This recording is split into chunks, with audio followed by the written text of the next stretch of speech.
she's a chauffeur, she's a worker bee. First in the door and last to leave. Makes way less than the guy next door. She knows she's worth much more. Girl talk, girl talk. What's better than girl talk? Girl talk, girl talk. What's better than girl talk?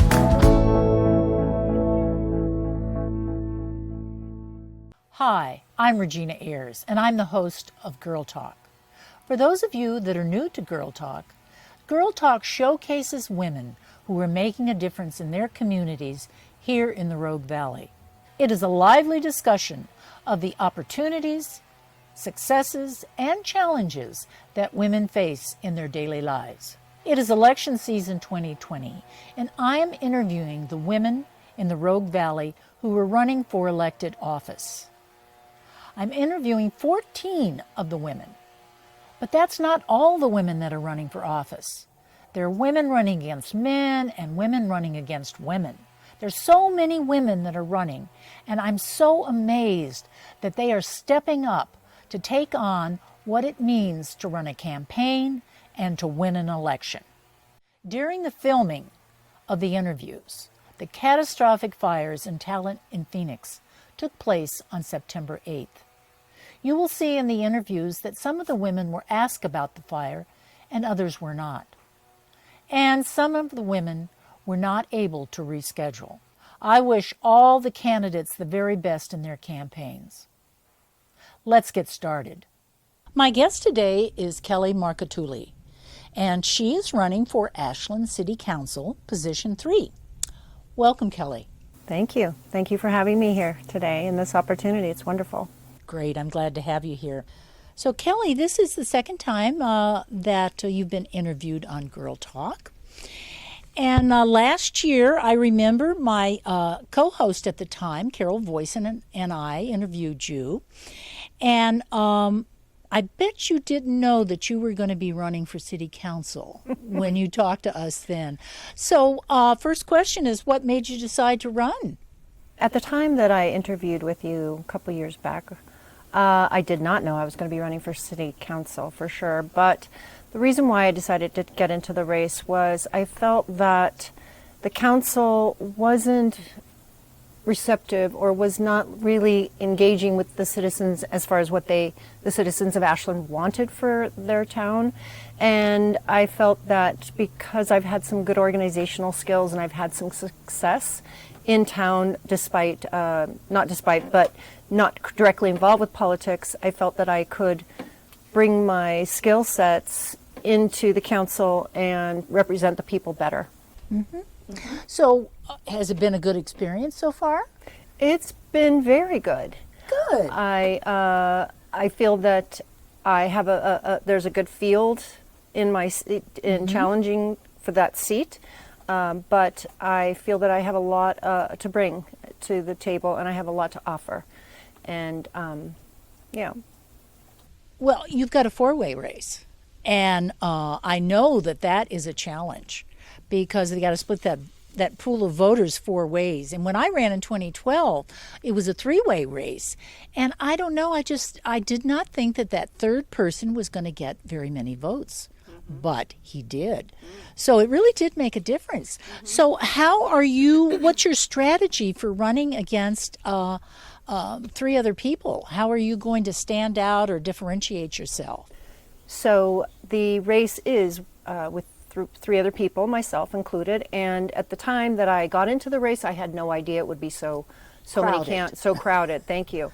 And I think at the time that I decided to run, there weren't many people in general going in for the three seats, the candidates that have the open seats. But as far as the strategy for winning, I'm going to be myself. I'm going to put out what I would have if it had been no other candidates, one other candidate, three other candidates. My statement and what I believe in has not changed. And when I think about winning, I feel that the best candidate will get elected. And I've looked at the other candidates, and I feel for the most part that we all share the same vision for Ashland. We all want to improve or better or look at our economic challenges and our budget and make sure we're keeping within our economic revenue streams and keeping our costs down.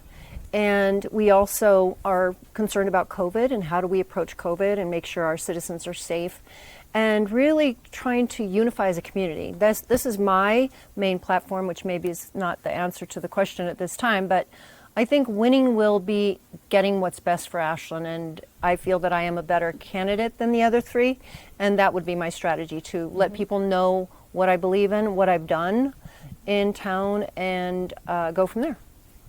Well, why don't you tell us a little bit what you have done in town? Sure. So I have not been on any committees, which I feel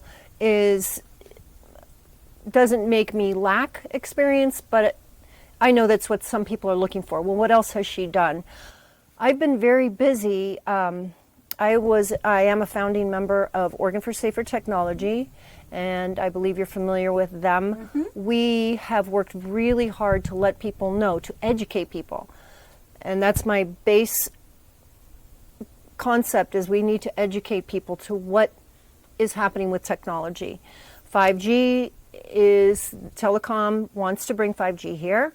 They've already put it into Bend. It's already going into Eugene, Portland, and they're going to hold off in Ashland because we think, the Oregon for Safer Technology group thinks that Telecom looks at Ashland as a red herring, like we're going to be harder to work with, and we want to be harder to work with. Okay. We keep coming back to the fact that the science is there, the science is real, and there is no defining statement, yes, 5G is going to be safe for your community, let's put it in. Mm-hmm. So my activism, my advocacy has been on safe living, and that's what I've done for the last 2 years, mm-hmm. is really put together forums. I've invited, we've been at the library, we've been at the Grange, we've been, me and a coworker have been up to Salem to try and get the message out to our leaders up there. Mm-hmm. And we had some inroads, which was a bit of a success. And then mainly we were able to defeat the AT&T cell tower that was going to be within yards of a preschool, a Head Start preschool, Walker Elementary, Walker Middle School. And my advocacy group mm-hmm. came out really in full force, and we defeated that. I remember that. So you were involved in that. That's been 4 years ago? Oh, no, this is very recent. Oh, I thought it was that cell tower. Have they tried to do it twice? Yes. Okay. So AT&T succeeded with putting a cell tower on county property right outside of Bellevue Elementary School. And they succeeded because it was not in Ashland proper, mm-hmm. City lines. So then they came back and they wanted to do this 10-foot monopole. So think of a 10-foot story building, uh-huh. cell tower, which would be a monopine, which they like to pretend looks a tree. Aesthetic, yeah. And nobody knows it's a cell tower, but we all know. And it would have been right next to SOU dorms, mm-hmm. shadowing into the stadium. And we just really felt it was unnecessary. Mm-hmm. And a lawyer that we hired, and I was instrumental in that effort, raising funds to hire this New York lawyer who's fantastic and has done a lot of work fighting cell towers in communities where the communities say, no, we don't want them. There was no gap in service, which means there was no reason for an AT&T cell tower. Mm-hmm. So it's Oregon for safety, right? Oregon for safer technology. So besides 5G, are there other things that you are trying to educate the public on? Well, we do have the issue of smart meters, which which emit an RF radiation energy. Mm-hmm. We're very lucky because in Ashland we have an opt-out program. Mm-hmm. So if people feel like they don't want that radiating device attached to their home, perhaps mm-hmm. next to their bedroom, which mm-hmm. Mm-hmm. people have said they can't sleep with those, you can opt out mm-hmm. with the city. Mm-hmm. So that sounds like that safer technology is part of your platform, maybe your top priority. What are some of your other priorities? Sure. Well, in relation to that issue, I am going to propose, when the time's right, right to know ordinance, and this is something that came out of Berkeley. Berkeley has, they're in the process of instituting this, where on a telephone pole you would read glyphosate, quote unquote, Roundup is not a safe, or without even using the word this is not a safe, but perhaps it would say has proven to show cancer in this population, and here are the numbers. Same thing, radiation from cell towers, cell phones, etc. It's a known carcinogen, and here are the numbers, and here's the website. I just feel that there's this cloud of, don't tell me the information, I don't really want to know, my cell phone's too valuable. And people should know that in the manual of your cell phone it says, do not hold it next to your brain. And that is where most people hold it, because the glioblastoma tumors, I don't know if you're familiar with that, and we're getting off topic, but it really is on the topic, because I do feel that people just need to be educated and informed, and let people make decisions. If you say, great, you know what, I'm never going to get cancer, and keep that phone to your head, that's your choice, but you have the information to work with. So if you're elected, you're going to put that forward as a resolution then? I am. And do you feel that there will be other allies on the city council that will support you in that effort? I do feel that there will be other allies. The other thing that the group has done is that we've gone into the city council chambers and we've met individually with council members and explained and given them the science and said, have you read this article? Have you seen that this city has done the same thing that we want Ashland to do? Basically to put in stronger telecommunications ordinances. And so yes, I would say that there is a very nice support system in the council with some council members. Some council members think it's not a problem. Well, you're going to have a new council. Yes, because there's going to be potentially 4 new counselors there. Yep. And that means you're going to have a different dynamic. Right. But well, I wish you luck on that. Yeah, I know that's a challenge because there's a lot of money behind 5G. Right. But I didn't know that they were avoiding Ashland because we're the squeaky wheel. We are the squeaky wheel. So that's good to know. Yeah. That is good to know. So you were a public school teacher. Where'd you teach? I was in Los Angeles for 30 years. Oh, wow. I started out as a Spanish bilingual teacher. I loved being a teacher. I really enjoyed lifting kids up. I worked with low-income kids, upper status kids, upper income kids. And I feel that those skills that I developed as a teacher, listening, thinking, what is the message?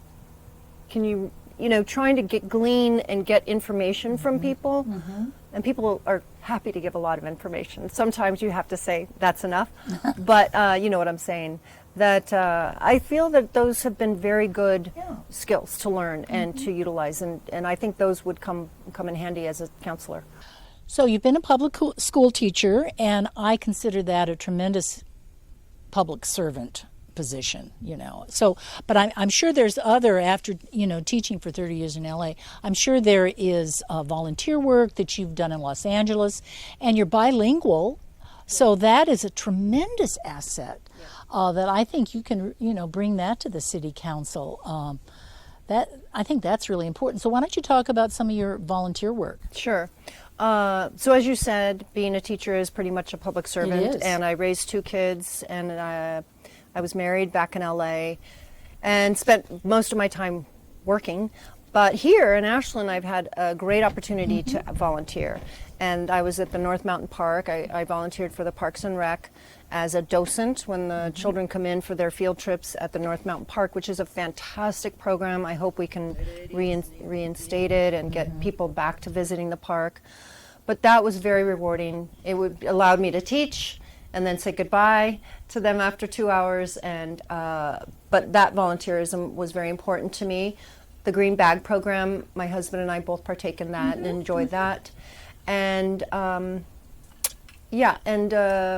I would say, as far as my volunteerism, my community work, back in LA, I was a UTLA rep.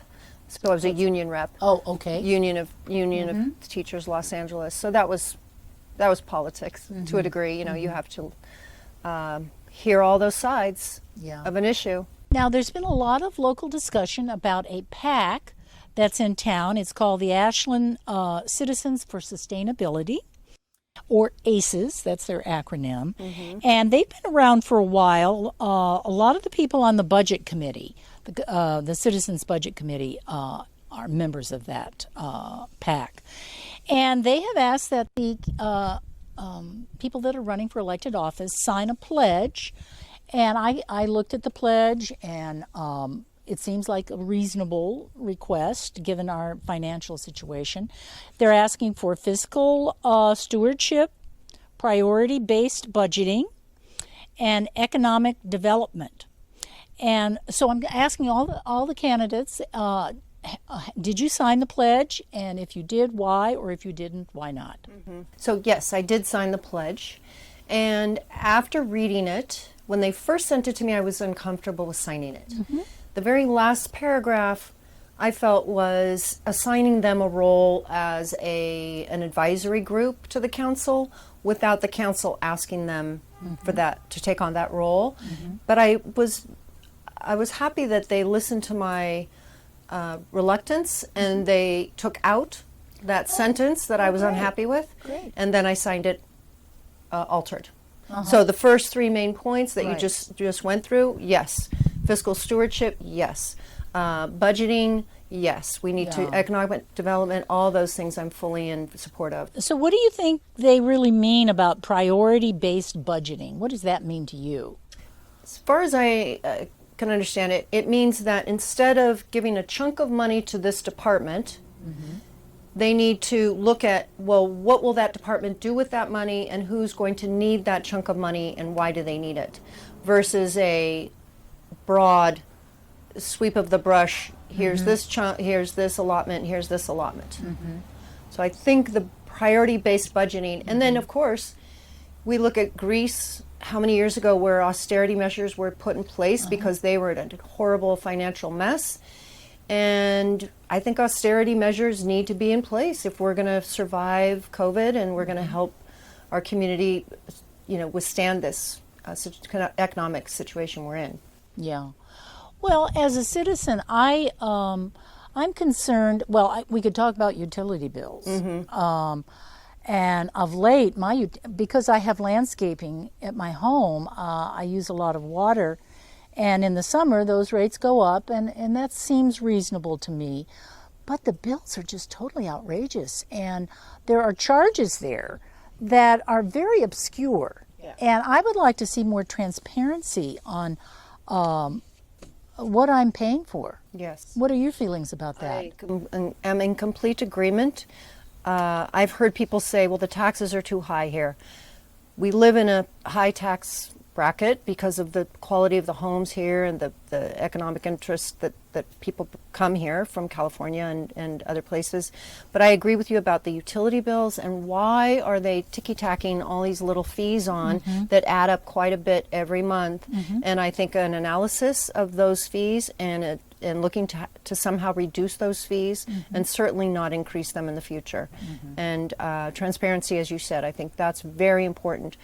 I feel that the budget should be presented in a more readable format. I downloaded the budget, and it was a lot of paper. it was. Well, I didn't print it, so I want to save trees and not print something that I'm gonna. But I do think that somehow communicating with the public needs to be needs to be put into place and better utilized, the interest, because people are interested and they want to know. Yeah. Well, we have a new director of finance. They just hired a woman to fill that position, and apparently she comes with good credentials. And so hopefully she will, but she's going to only take direction from the city manager when that new role comes on in 2021. So currently it would be Adam Hanks, who's the city administrator. So I believe he reports, that position reports. I think all positions report into the city administrator right now. And so the city administrator gets their direction from the mayor and the council. Right. So that really, the direction has to come from the council. And so without them saying, listen, we got to take a look at the utility bills, they're not working for people, that's not going to happen. So as a counselor, you would have some influence over that. I agree. And I do think the good news is that most of the people who are running are really on that page of we've got to do something about the rising utility rates, and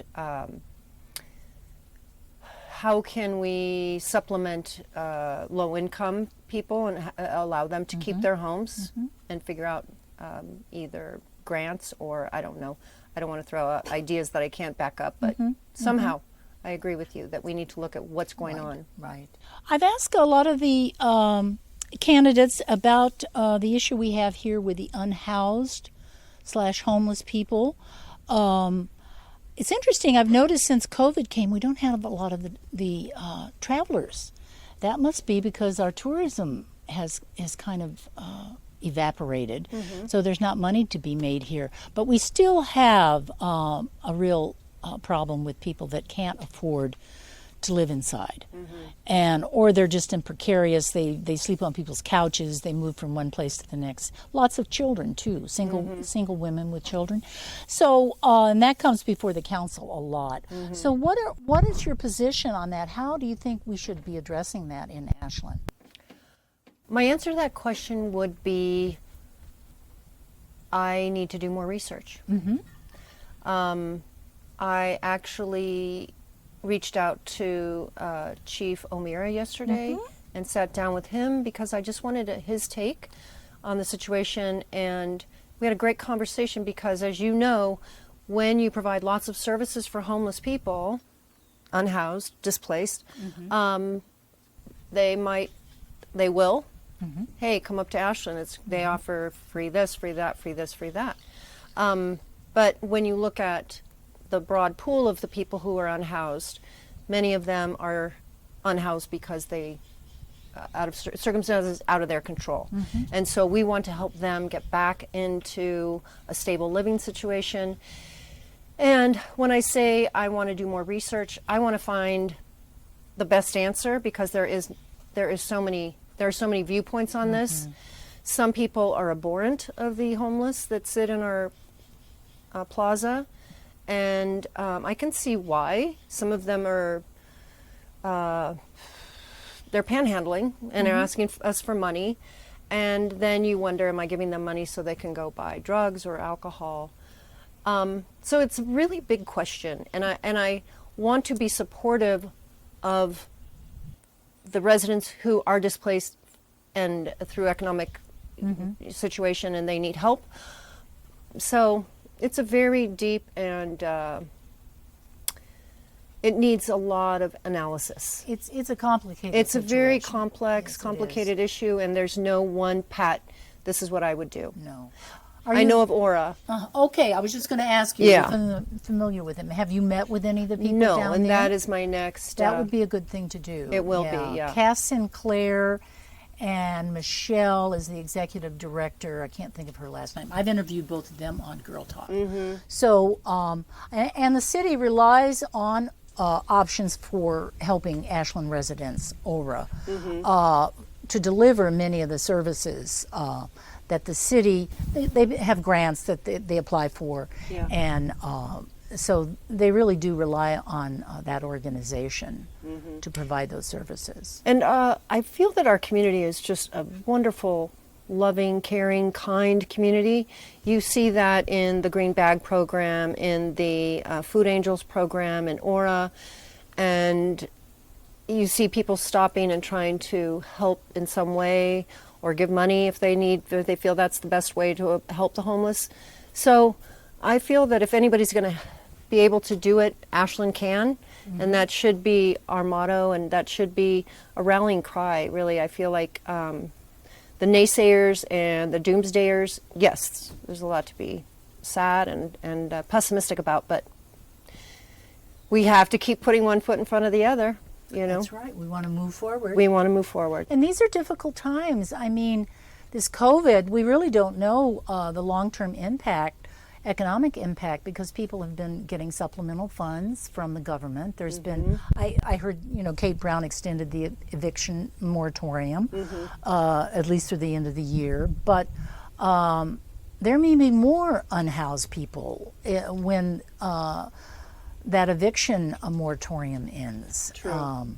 And so it's going to, and so the budgetary issues are really crucial because we're going to have to slice that pie up in different ways, and there's going to be less of it. Yeah. Yeah. I know the denser living arrangements that are already in place, but I feel that people don't know them. For example, if you have a quarter acre and you have space for a tiny home, you could bring in that tiny home and help somebody who needs a place to live. So making those solutions more readily available to community members and residents who do have that option, and maybe they'd say, yeah, that sounds like a fine idea, I could do that. Just letting community know and educating them to what's open to them. Yeah, I hear you keep coming back to educating the public, which is really crucial. And civics, did you ever teach civics? No. Because they're not teaching civics in school anymore. And people are not educated on the election process or public service, and it's a priority issue, Yeah, as with most things that happen in the government. If women are elected to every open seat on the city council, we are going to have a majority female council plus a woman mayor. And I just have to believe that the direction that government body will take has got to be different than it has been in the past. This will be the very first time that we've had more women counselors than men. And so I'd like to hear, your feelings about how you think the direction of the city might go with a different cast of characters. I feel that the different cast of characters will be coming all from a different background. I believe that most of the female candidates, if they're elected, haven't been in politics, and so that even if they were women or men, they're going to bring something new to the table. I'm not of the belief that just because you're a woman, you're going to be a great candidate and make great decisions. I've seen many women who I don't want to say behave like men, but you had those qualities that we don't find very admirable. I think the qualities of women that are empathy. I feel that I am very empathetic, and I want to look deeper at issues instead of just coming off with a flippant answer. And I also think that as women, we need to be better listeners. And many of us are better listeners. So you have to know how to listen. You have to know how to integrate information that you may not like hearing. So the women counselors, I feel, will bring that to the table. And of course, I'm a mother. I'm not sure who else will be running who are mothers, but that does bring in another element of responsibility when you have children. And I know men and fathers and council members who are fathers and husbands have that as a parental role, but women carry something special within them. We're the mama bears, and we do work to protect and care for others. So I think that'll be key. Great. Yeah. Well, we've come to the end of the show, and if there's anything that you would like to tell the audience about yourself before we close, please do. Well, thank you, Regina, Girl Talk, for this opportunity to be here and to express my views on the various issues that have come up. I feel that I'm a very good candidate for the seat position 3 for the City Council because I know how to stop, look, and listen, which sounds like a simple approach, but it means to actually take in what's happening, take in the views of different perspectives, look towards a solution that everybody can be happy with, and not everybody will be happy with. I do understand that, but I do feel that best choices are made when you collaborate with others, and I want the city of Ashland to know that I will work tirelessly to fulfill my obligations as a fair and honest and discreet city councilor. I want to hear from the citizens and help solve some of the issues that are facing us. And I thank you for your vote.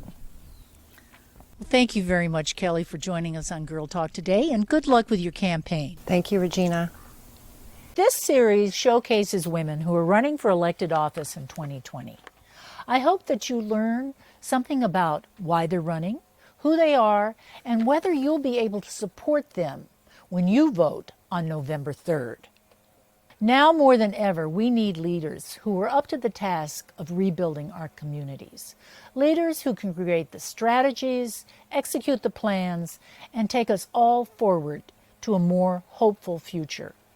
Whether you vote for these women or not, remember to vote on November 3rd.